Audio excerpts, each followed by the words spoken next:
Welcome everybody to my channel, and here I will explain you history of Ukraine from my memory. So this is Ukraine, and I think we should start at some point. Okay, now you will get what I am telling you. So before there were any written mentions about any people on territories of Ukraine. About these times, there were found such archaeological cultures like Середньостогівська culture. It was a nomadic culture. So this is Середньостогівська. And there was Трипільська culture.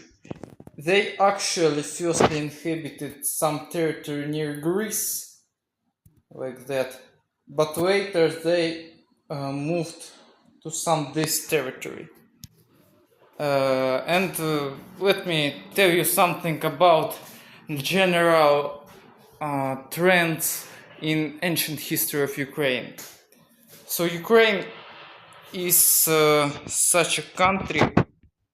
Most of Ukrainian territory is steppe, and it's part of the large, very large Eurasian steppe, which is, I don't know, so somewhere from Europe, from Ukraine to, I don't know, maybe Pacific. So this Eurasian steppe is very wide, and therefore there were many nomadic tribes who were moving from the east to west and establishing their settlements.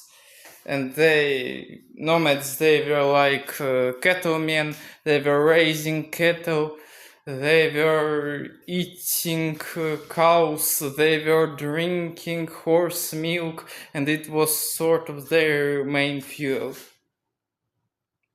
like that.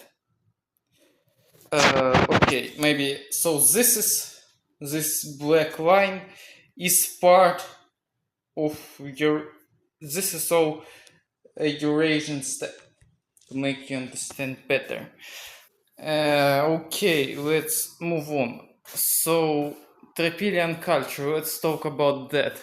It existed somewhere in 3 millennia before our current era, and there were plenty of, they were sort of agricultural people. They were establishing some proto-towns, and there lived like 3,000-4,000 people. And for a few decades, they were living on these settlements until the earth wasn't completely exhausted. And then they were finding another not exhausted earth and established their new settlements. They lived like that. And later their civilization collapsed because of the Ice Age. This Ice Age was actually pretty serious. Let me show you where it was. It was like it was very serious. I don't know what was there, I don't know. But I know that the ice level reached this point, something like that. So it was there in the Dnipropetrovsk Oblast. There is city Kremenchuk, and some scientists estimate that in that ice age, the water was, it was ice everywhere, somewhere on the city of Kremenchuk. Okay, so it was quite a tough time for Trypillians, and their civilization collapsed, and later, I don't know, maybe they have gone extinct, maybe they were assimilated by other people. We know very little about them. We have found only some agriculture, or only some archaeological things. Okay, so I think that's enough about archaeological cultures we don't know anything about, that nobody have written anything. So let's move on to something else. Like the first nomadic tribe that had its written mention, they were Cimmerians. The Cimmerians, they lived somewhere in southeastern Ukraine and Caucasus, something like that. Okay. And they were somewhere in the first millennium before current era.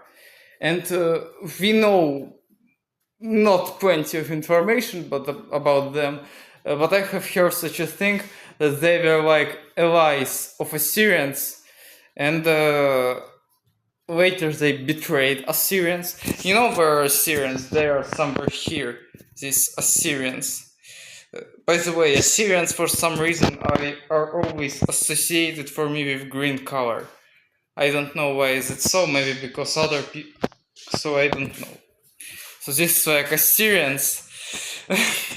Assyrians, yes. So they were kind of allies of them, but later they betrayed them. There was some war between Cimmerians and Assyrians, and the Cimmerians lost. And later there came other nomads. These nomads were Scythians. They lived on broader territories, something like that. Something like that, I think. So this was lands where lived Scythians. Scythians, maybe like that. And what about Cimmerians? If I'm not mistaken, these Cimmerians, they have gone somewhere here, somewhere in Anatolia. Okay, so what about Scythians? Scythians, some Greek historian known as Herodotus, he have written that so he lived during the time when the Scyths were, and why exactly Greeks? Let's start from that point. So Greeks in 7th to 5th centuries before current era, they were actively colonizing all of Black Sea coast, all of that.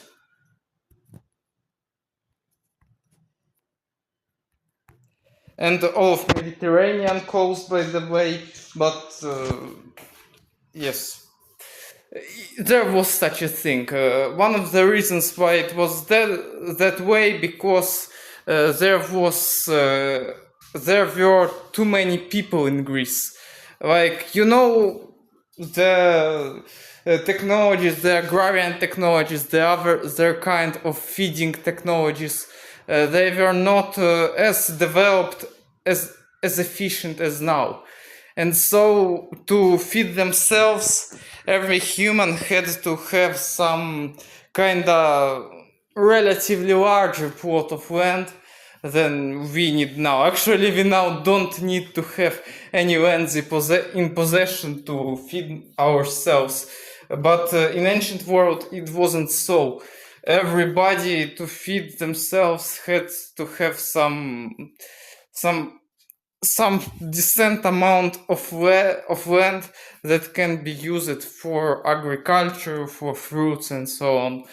So Greeks needed some territories to live, and Greeks were establishing different policies, colonies on the northern Black Sea coast. So it's Ukrainian Black Sea coast. And they were interacting with Scyths, and Herodotus knew about that, and probably he have got some information about that and have written. What have he heard about Scyths or seen maybe? I actually don't know many things about Herodotus, so yes, I just remember a few facts he has written. Excuse me for my bad English. So Scythians, they were divided on 4 groups of tribes. There were Scythian, there were agricultural Scythians, there were plowing Scythians, what was also, I don't know, maybe something like that. So there were also animalistic, not animalistic, they were like that. There were Scyths who are cattlemen. And there were royal Scythians. And according to Herodotus, these 3 groups of tribes, they were servants of royal Scythians. And there also for a while existed a uniform kingdom of the Great Scythia in this exact territory. Like, yeah, Great Scythia. I don't maybe, I am not sure, but I think that this one of the kings of the Great Scythia was named as Atel or Atei. I don't remember. I just, yes, and there were also in archaeological way found some Scythian coins with image of that king. Let's now talk about what did Greeks do there. To be more precise about their policies, what they were. So there was one police. It was on the place of the modern city Akerman. One police. It was called as Tira or Tiras, I don't know. So it was called so because there was a river. I don't know what is called as Tira and what is called as Tiras, because this Tiras is the modern river Dniester. And like Tiras or Tira is Dniester, and Tiras or Tira is Akerman. I don't know what of them is Tira and what of them is Tiras. But I remember that some one of them was called as Tiras and some of them was called as Tira. Okay, I hope you have got my message. So the next police, it was, by the way, the most these policies, they emerged because of the people who lived in the city of Miletus. It is on the Aegean Sea coast in Anatolia. So Tira, and there was such city as Chersones.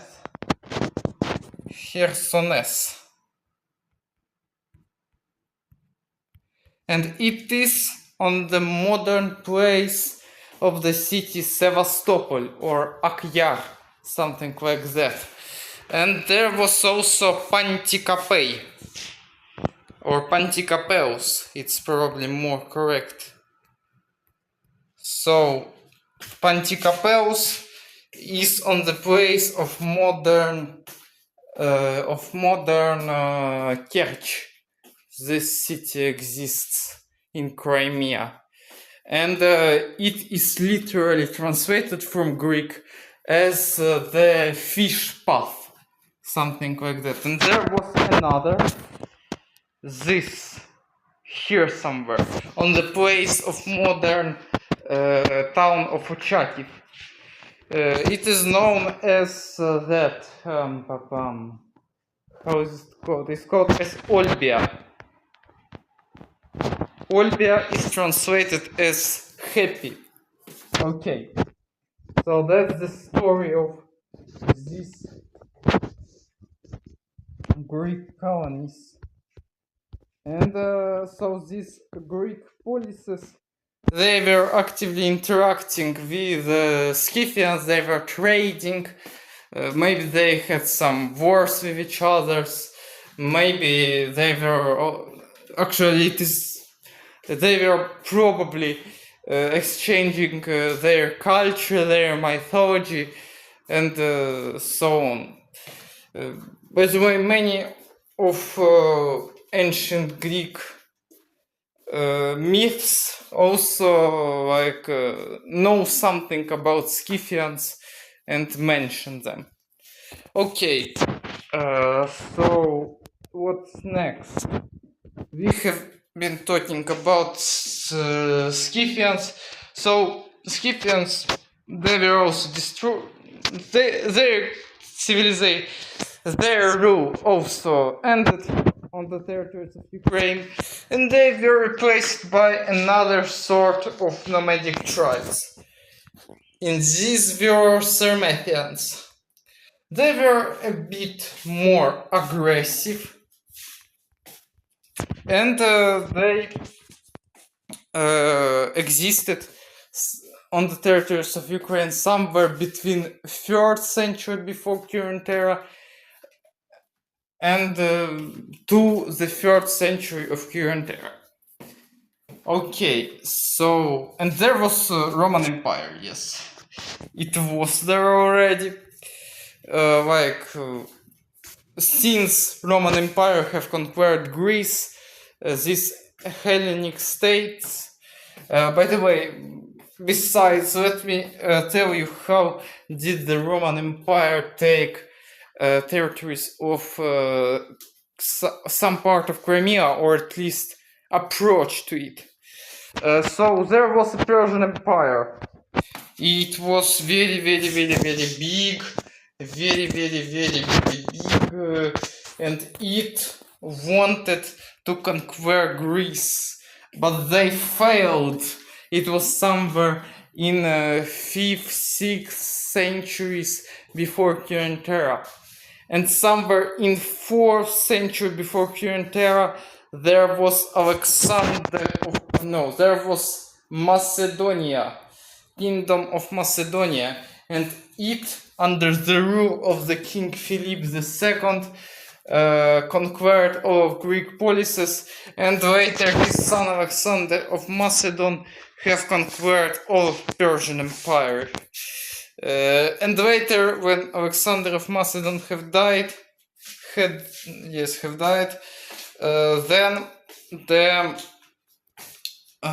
the Greek Empire, this Macedonian Empire, collapsed to many of different kingdoms, and one of these kingdoms was on the north of Anatolia, and it also was controlling some parts of Crimea or whole Crimea, and it was sort of their capital, or maybe a temporary capital when they were losing a war. So this kingdom, it was kind of big. It maybe not so big, but it controlled half of modern Turkey, and they were fighting against Roman Empire for overall heritage of Greek civilization, but they lost, and the Roman Empire conquered all of their lands and probably some part of Crimea. So yes, that's a funny story. Okay, maybe not funny, but okay, let's okay, you see. So Roman Empire, it was big, somewhere here, like that. Yes. So Roman Empire, it was generally an enemy of Sarmatians. They were not that much peaceful friends, because Roman Empire is sort of an organized state which didn't like barbarians and so on. and there were some different historical records of Ovidius. Yes, there was Publius Ovidii Nazon who lived somewhere on the place of modern Constanza, and they were attacked by Sarmatians. Something like that. And the rule of Sarmatians over Ukrainian territories ended at the point when there started in Europe the great movement of people. What was the reason of that thing? The reason was that there were too much people. Actually, the same reason as was with Greek colonization. That people needed some lands to raise some cultures and eat, and maybe they need also to ransack somebody, to rob somebody. And one of the initiators of the great movement of peoples were Goths. They started their movement from the island in Sweden known as Gothland. They are moving on here, here, and here, and here, and here. Here lived tribes, Slavic tribes.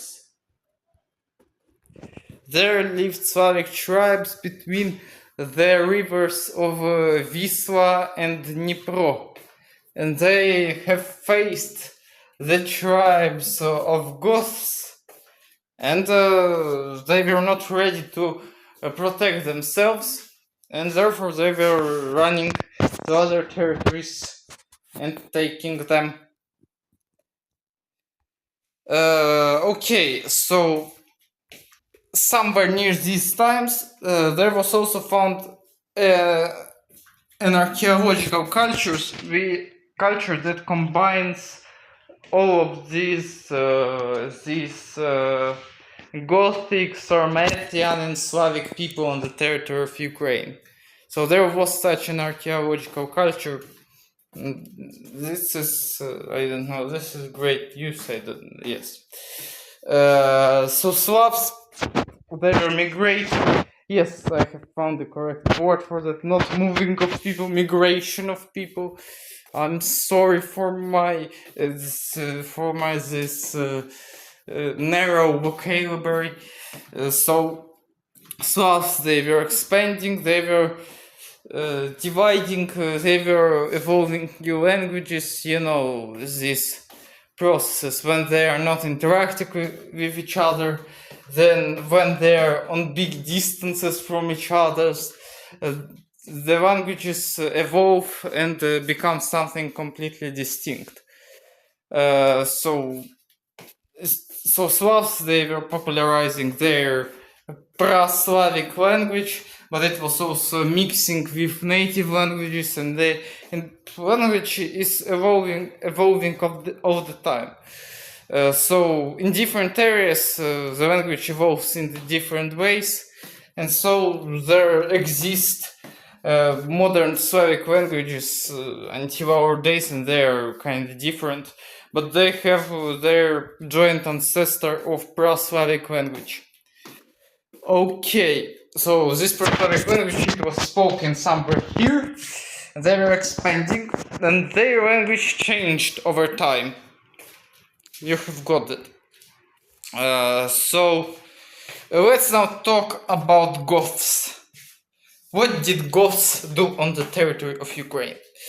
So Goths, as you see, since they have gone from territories of Scandinavia, from the island of Gothland, they're Germanic. Germanic, if you know, it's a group of peoples who have a similar Germanic languages, like Germans, Dutch, Frisians, Danish, Scandinavians, British. They all have sort of similar languages because Germanic, they like live somewhere here, and then they were expanding like Slavs. And so there exist plenty of different Germanic languages, yes. A similar thing is with Slavic ones and with Romance and with I don't know. So there are Turkic languages, you know. Yes, okay. So let's talk about Goths. They are Germanic. They have gone from that. They are they are moving, migrating, and somewhere when they approached Roman Empire, they established their kingdom somewhere on the territory of Ukraine, and it was called as Oyum. Oyum. Yes, and they were somehow interacting with Rome, and later Oyum decided to attack Rome many times to take some new territories on the Rome, so they were migrating again. And the Goths, they were divided. One Goths went to the west and others went to the east. And by the way, these Goths who went to the west, they were quite successful. They have on the territory of Italy established Ostrogoth kingdom, but it was later. So the great migration of European people, it actually was one of the reasons why did Roman Empire collapse. You know, when many people are arriving at Roman Empire, when Roman Empire is already very big, it was the population of barbarians was increasing very quickly, and they didn't know Roman language, and they were providing their rule, and slowly Roman Empire was collapsing, unable to do something about that. And they were also West Goths, and they West Goth kingdom, and they were somewhere in Spain, so they are actually quite successful warriors. And these Goths who went to Crimea, they actually had been speaking their language until somewhere 16th, 17th century.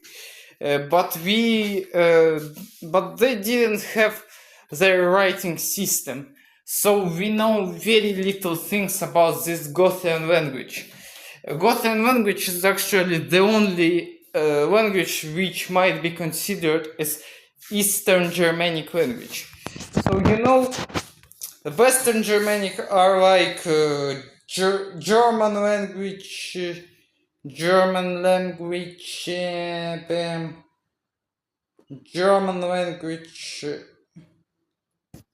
So this is West Germanic languages like German language, English language. So this is you have got it. So this is like Western Germanic language, and these are Northern Germanic languages, Scandinavian. And Goth language, it was Eastern Germanic language, but it doesn't exist now. There exist now only Western and Northern Germanic languages. Okay. So that's probably all about Goths. And let's talk now about Slavs in Ukraine. So there were, okay, I think I can write down by the normal text which kind of tribes lived there.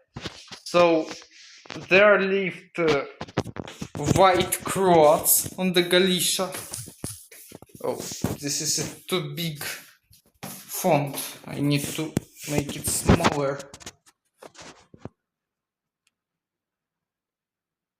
I think that will be fine. Yeah, like that. White Croats. So White Croats, who are they? I have heard that they are like ancestors of Croatians. So at some moment, white Croats moved. Some white Croats moved to Croatia and became Croatians, and other white Croats stayed there, and they became such Ukrainian ethnicity known as Boyki, Boykos, like that. Okay. So let's talk about other tribes, Eastern Slavic tribes who lived on territory of Ukraine. There were also Dulibians. These are tribes who live on territory of Volhynia. And they were actually one of pretendants to be rulers over different tribes. But they were not successful as the next kind of tribe I will tell you about. And these are Polyans. They were the most successful sort of tribes because they had a river of Dnipro nearby.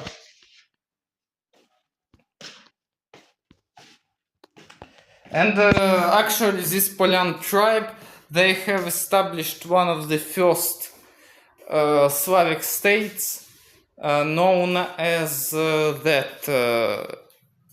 don't know, maybe Kiev Duchy, I don't know. So they have established this large old city of Kiev, which is currently a capital of Ukraine, these Polyans.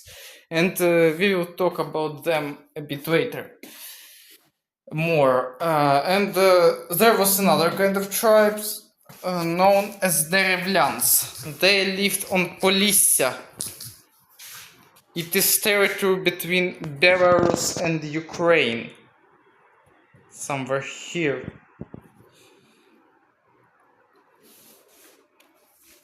And there was another tribe of Siverians.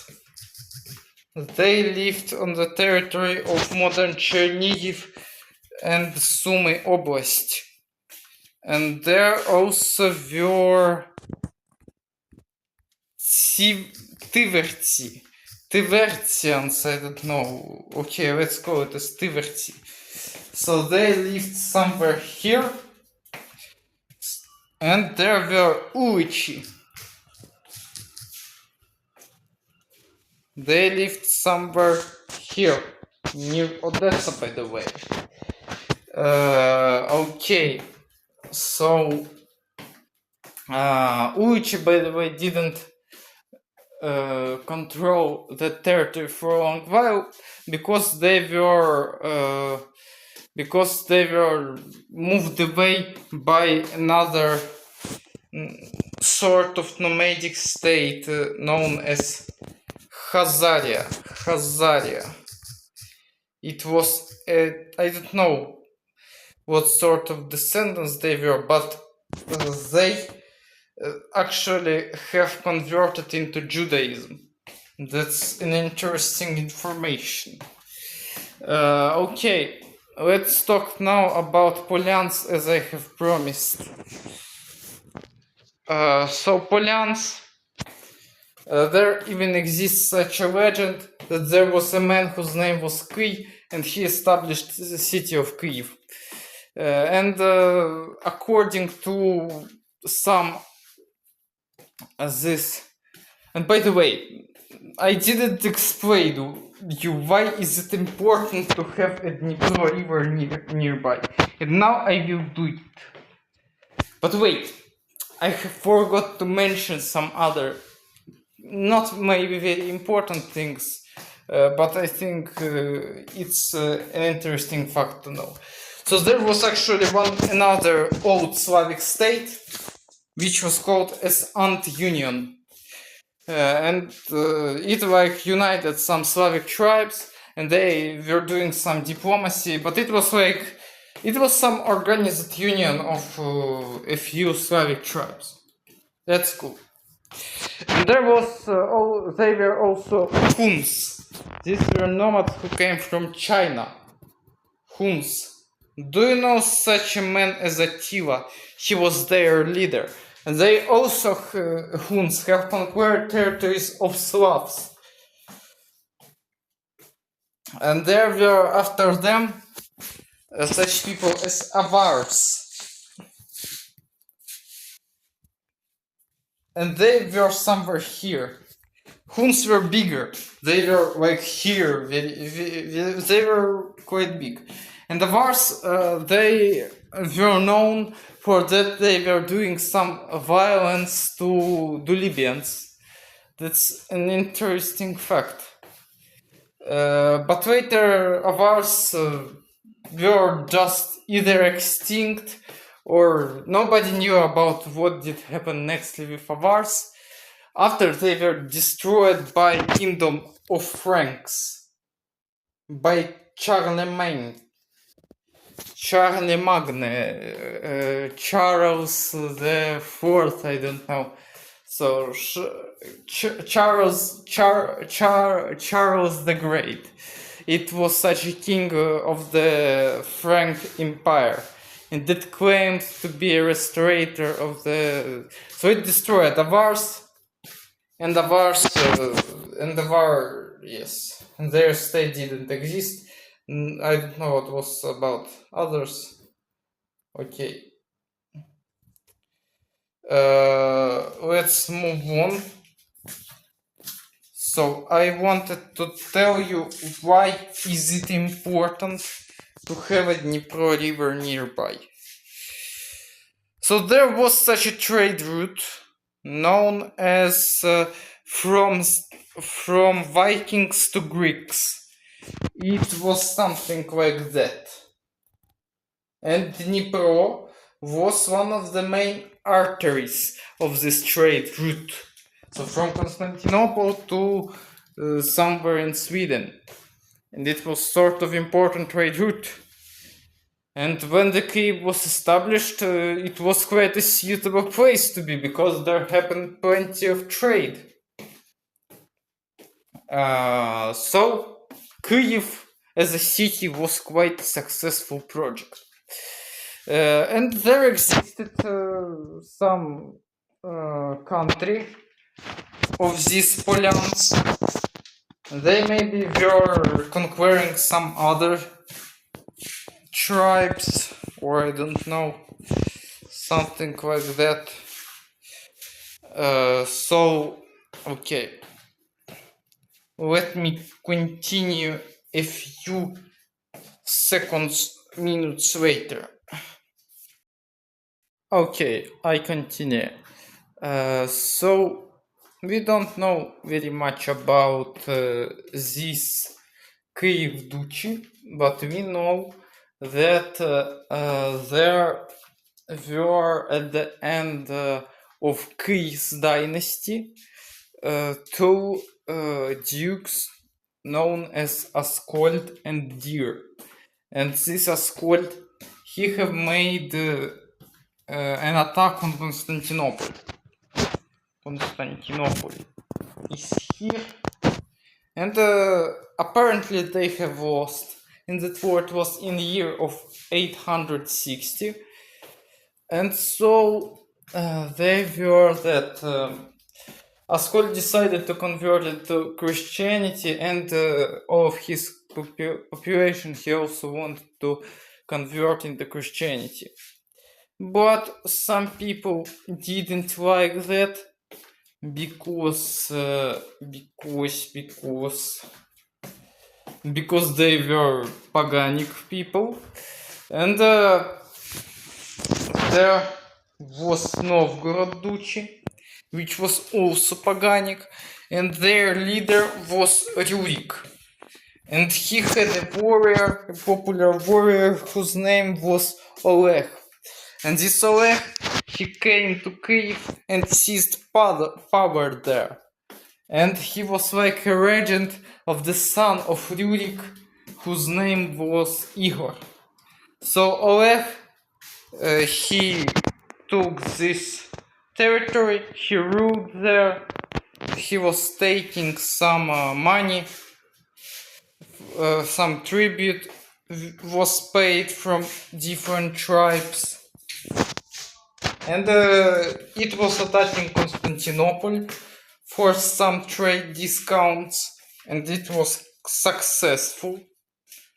And then he died, and then the duke became Igor Rurikovich, Igor Rurikid, and from that moment starts the Viking dynasty of Rurikids, because Rurik, he also was he was also Scandinavian. So these Rurikids, they were slowly assimilating and becoming Slavic, and Igor, he like surely was already united with Novgorod, and it was Rus. This country was known as Rus, but not only this territory was called as Rus.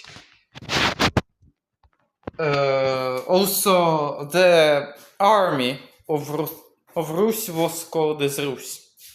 Yes, it's strange, but it was called so. And as Rus was also called the people who lived on territory of Rus. So yes, Rus was often referred in different ways. Sometimes even as Rus was called just Kiev Duchy. So there are different meanings of that word in different historical writings, manuscripts or not manuscripts, so you have got my idea. And this leader of Kiev Rus, whose name was Igor, there was such a system of taxation. It works like that somewhere in the autumn or winter they were moving, Igor with his army was moving and visiting different tribes and gaining tribute. And and it wasn't very effective way of gathering taxes, but they were doing it so. One of the reasons why it was in the times of autumn and winter, because it was cold during that time, and they needed more resources to live. So once upon a time, Igor gathered too much taxes from a tribe of Derevlyans, and therefore Derevlyans rebelled against Igor, and they have killed Igor. So his wife Olga became the leader of Rus, because the son of Igor, whose name was Sviatoslav, was too young at that moment. And Olga, she by fire destroyed their main city of Derevlyan Duchy. Okay, maybe not Duchy, but of Derevlyan tribes, which was called as Iskorostyn. And in this way, Olga have shown her authority, and she also have made a reform for their for taxation. So she have done it so that now not her army has to gather taxes, voting through all of Rus. Now there are special people who are gathering taxes. They are coming here and going to Kyiv to give to treasury the taxes. It works like that.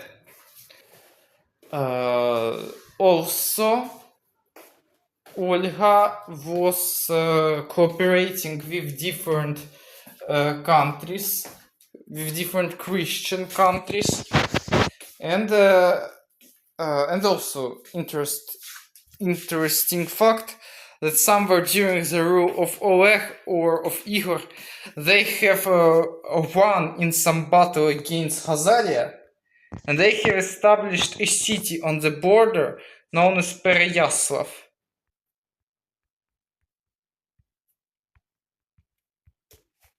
Okay, this was a lyrical withdrawal. So about Olga, she was interacting with different Christian countries, especially with Byzantium. And in Byzantium, she was baptized. She converted into Christianity, and she wanted to convert her population into Christianity. And for that reason, after she was baptized, she didn't have very nice relationships with Byzantium for some reasons. Maybe because their emperor wanted to marry on Olga, and Olga didn't want it. Okay. So there was such a legend that the emperor of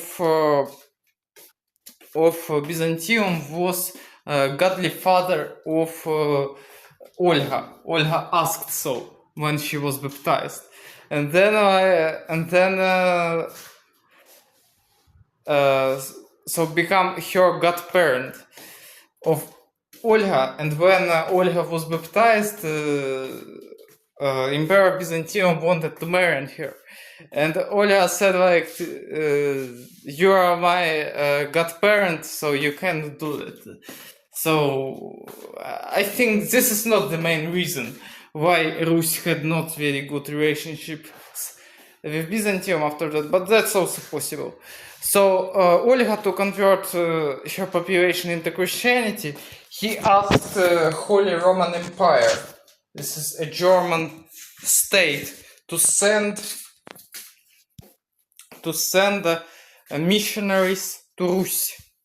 But they were threatened to be killed by a native population, and it wasn't that successful.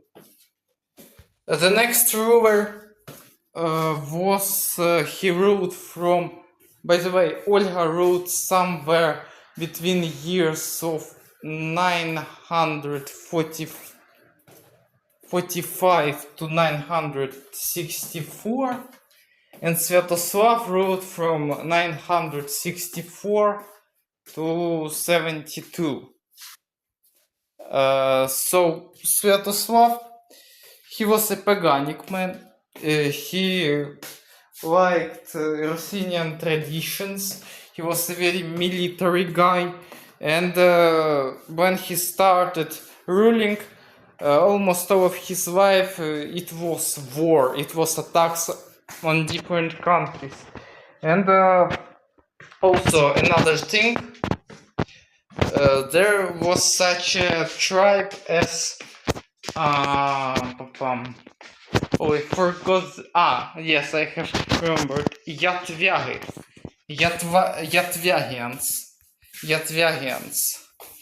And they were annexed by Rus during the rule of Sviatoslav.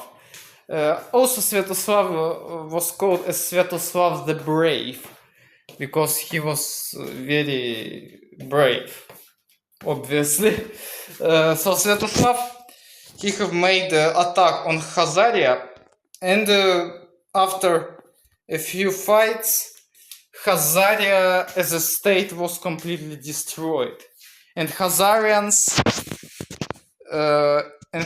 state was replaced by new nomadic tribes. They were called as Pechenichs.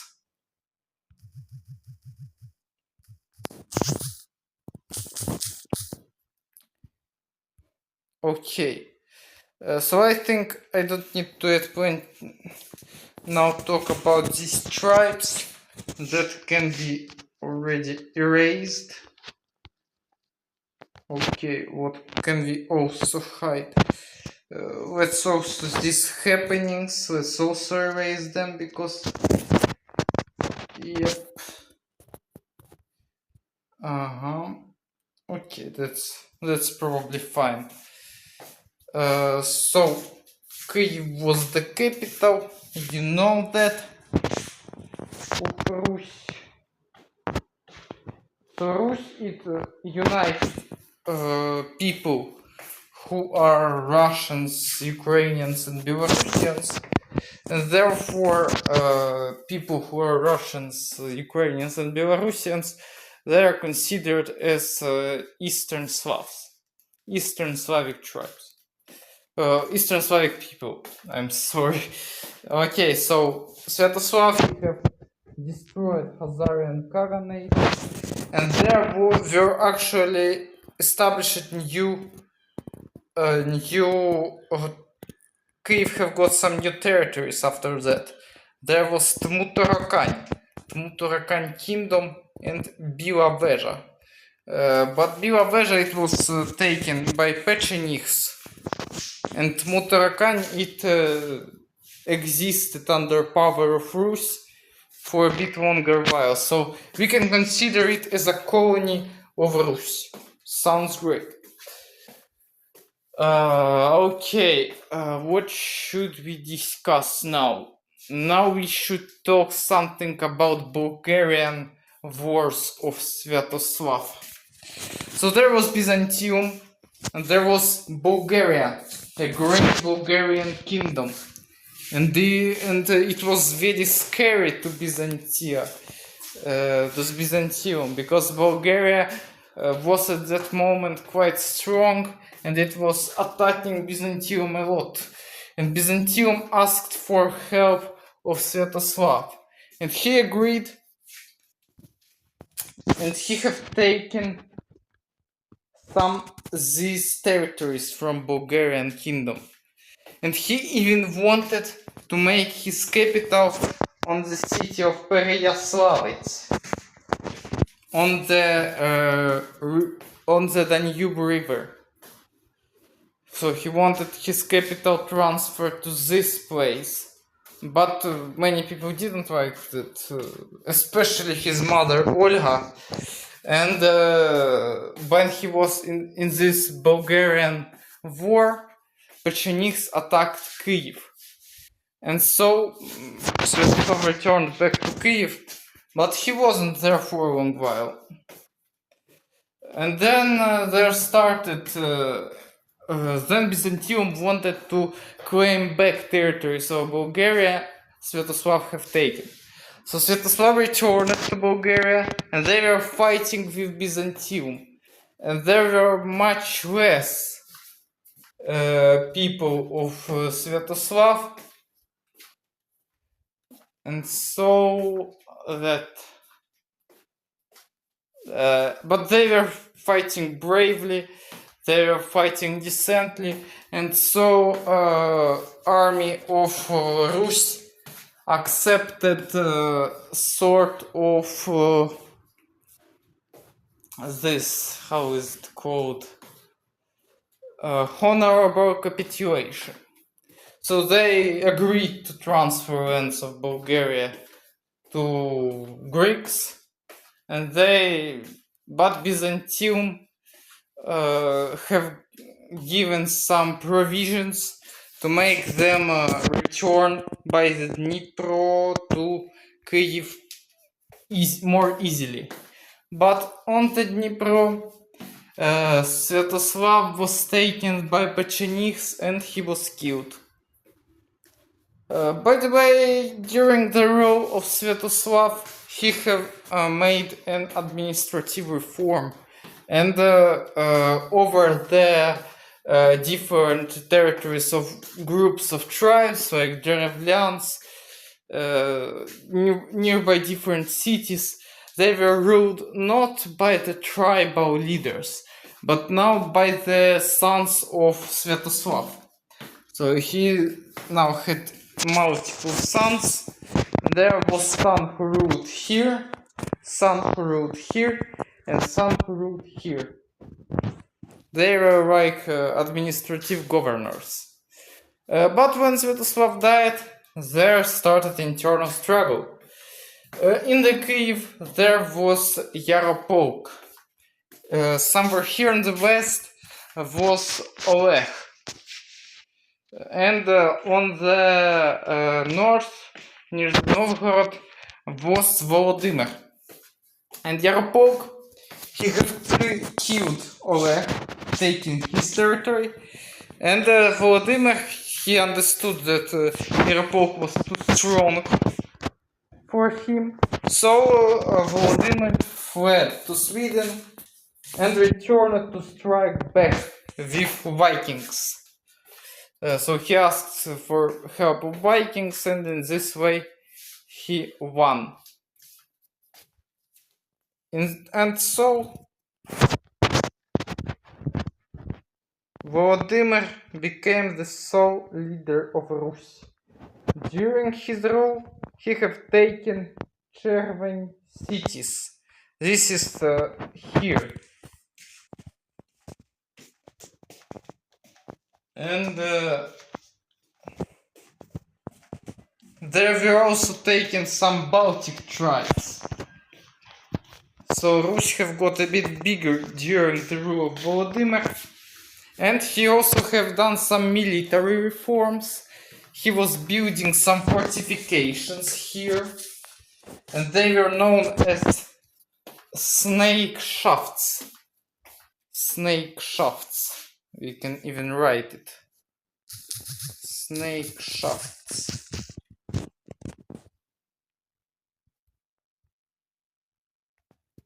Let's make it like dark green.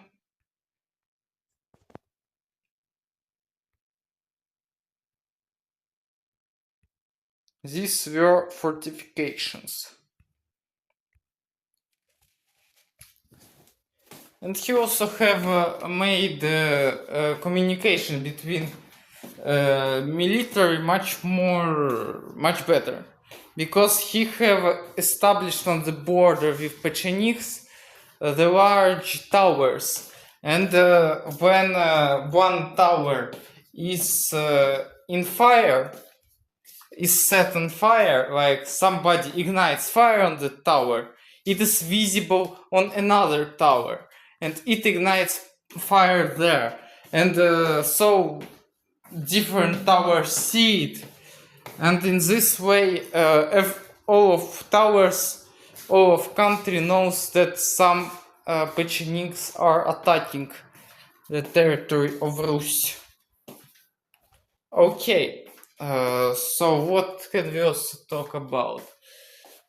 The year of 988 is a very important date. It's a very important year in the history of Ukraine, because at that moment Volodymyr was baptized in Byzantium. To be more precise, in the city of in the city of Korsun, somewhere in Crimea. And he decided to baptize all of his population, and it was sort of successful. Actually, it is quite beneficial for any country to have sort of consolidated religion, monotheistic religion, because when you have polytheistic, paganic religion, there is no organization, and different tribes might worship different gods more actively. But when there is only one god, where Duke says to worship only him, it consolidates all population and country. So this is probably the main change. The next thing was when the Volodymyr died. There were more sons of him, but I remember a few of them. The story is quite similar to what was after Sviatoslav. In Kyiv there was Sviatopolk, and in Novgorod there was Yaroslav. Yaroslav came for these four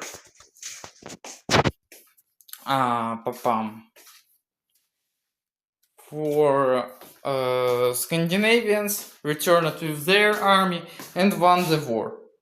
But there was also another pretendant. His name was Vsevolod, and he controlled Duchy of Chernihiv. And in year of 1024, Yaroslav agreed with Vsevolod to establish a duumvirate, so two monarchs in one country. And Yaroslav was specialized on the west of Dnipro River, while Vsevolod on the east of Dnipro River. But there was another problem, that during the internal struggle, Poland have snatched the Cherven cities or towns. Okay, so what can we do now? Okay, so they ruled over the territory, and in year of 1036, Vsevolod died. And also in that year, there came Pechenegs, but their army was completely destroyed by Yaroslav. And this loss was so serious for Pechenegs that they retreated from, that they were not a serious threat anymore. They became so weak that they were replaced by another a group of tribes known as Polovtsi. Pechenegs they actually were there, but they were mostly somewhere here, these Pechenegs. And Polovtsi were, from that point, the main nomads who were dangerous for Rus. Okay, so Yaroslav ruled over Rus. He was known as Yaroslav the Wise, and he have established a serious library in Kiev, and the Kiev itself expanded, and it was like 10 times bigger by area than Volodymyr's. Than Kiev during the rule of Volodymyr. And it was inhabited by about 100 people. Yes, it was less than in Constantinople, but it was more than in some Paris or London, something like that.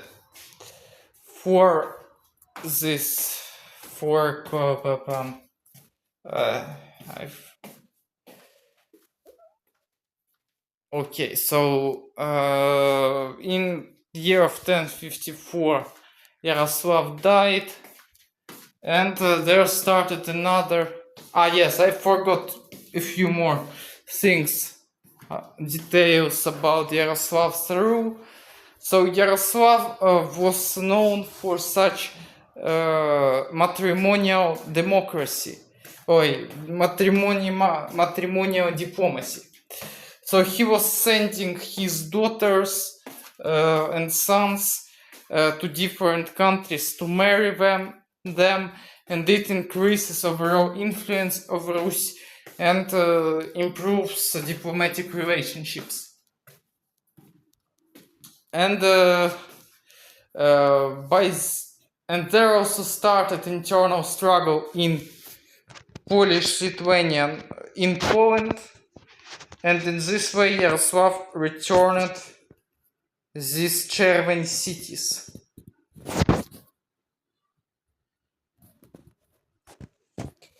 So when Yaroslav died, yes, before he died, he didn't want to start an internal struggle again. So he decided to create such a system that his oldest son rules over Kyiv. The second oldest brother ruled over Chernihiv. And the third oldest brother ruled over Переяслав-Дучий. So the oldest brother at that moment is the great Kievan Duke. He is main in the Rus. So it works out so that the younger brother possesses less lands, less significant lands, but when the oldest brother dies, then the Kiev is replaced by so there's the second oldest brother rules in Kiev.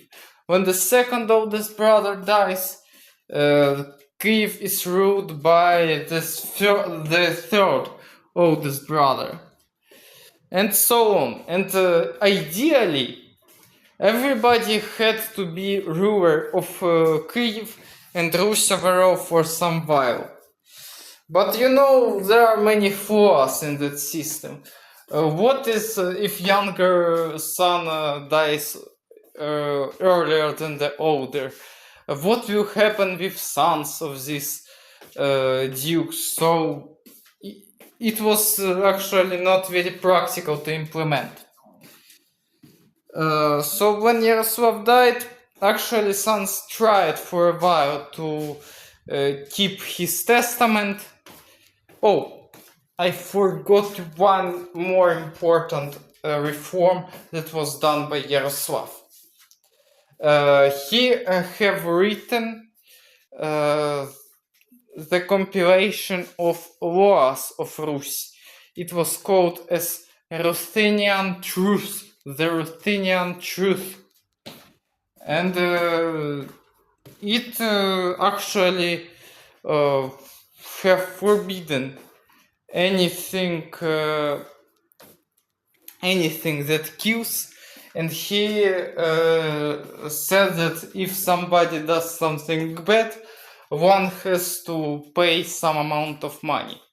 It was the main point of their legislative system. And later it was also updated by his sons, and it was called as Truth of Yaroslavich. Yaroslavich. So Yaroslavich, these are sons of Yaroslav. So Truth of Sons of Yaroslav, like that. It was It was an updated version of compilation of Yaroslav. Yes, you have got it. Okay, so they were firstly adhering to what Yaroslav told them to do. They were trying to be friendly with each other, but later it wasn't so. There was plenty of civil wars, different brothers allied against other brothers, and other countries were interfering in that. So for a long while there wasn't the only ruler of Rus, but there was one interesting unifier of Rus. So there was Vsevolod, the third son of Yaroslav. He ruled over Pereyaslav. And actually, for Pereyaslav, it is the most profitable to make the Rus be united. Why is it so? Because Pereyaslav-Dучий is on the frontier with Polovtsi, and they are all the time attacked by nomads. So they needed a big army to get rid of these Polovtsi. It wasn't such a serious problem for people in the east or the north. They were not attacked so oftenly, and it was more profitable for them to be more independent and have what they want and trade with whom they want. So it worked like that. So Vsevolod, after some internal struggles, he managed to unite some southern parts of Rus. And there was his son, Volodymyr Всеволodovich Monomach. He was called so. He was called as Monomach because there was a Monomach dynasty in Byzantium, and this Monomach dynasty, somebody from Monomach dynasty was an ancestor of, was a relative of Volodymyr Всеволodovich. Therefore, he is Volodymyr Monomach. So he was a son of Всеволod who united significant parts of Rus. And Monomach, he decided to do quite unexpected thing. He didn't possess all of lands that his father had. He returned to rule only over Pereyaslav, but he decided to agree with other dukes to fight together against Polovtsy. It was in year of 1097 in the town of Lubech. There was such an agreement between different dukes of Rus. So, yes. Let me also bring you okay. So, what should we go on now? After that, there was son of Volodymyr Всеволodovich. His name was Mstislav Volodymyrovich, and he was also known as Great, and he was called as Volodymyr Mstislav the Great, because he managed to unite all of Rus under his authority. But he ruled only for 7 years, from 1125 to 1132. After Mstislav died, there was a complete decentralization of Rus. And the Rus was mostly divided by two alliances. The first alliance was Monomachovichi, sons of Monomach. So the most of Kievan duchies were controlled by sons of Monomachs, and a few other duchies like Chernihiv and some others were controlled by sons of some descendants of Yaroslav. So there was another descendant who was Oleg. So descendants of this Olegovichi, they were rivals of Monomachovichi. And there was sort of alliance of Olegovichi against Monomachovichi. Okay. So what can we talk about now? So from that point, Rus was completely decentralized. Many large duchies were completely divided as completely other smaller duchies.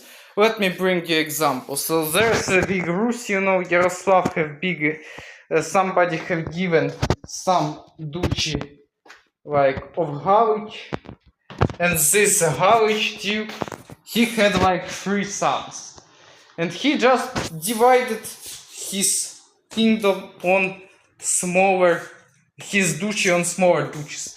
And this king, his duke, he has also a few sons, and he also divides his duchy. And it can happen so just infinitely. And it often happened so, not everywhere, but it happened in plenty of different duchies. So they were very, very decentralized. And it also affected their architecture. So earlier, there were a few churches in Rus, and they were big, like Sophia of Kiev. Let me even show you somewhere in the Google. Where is that?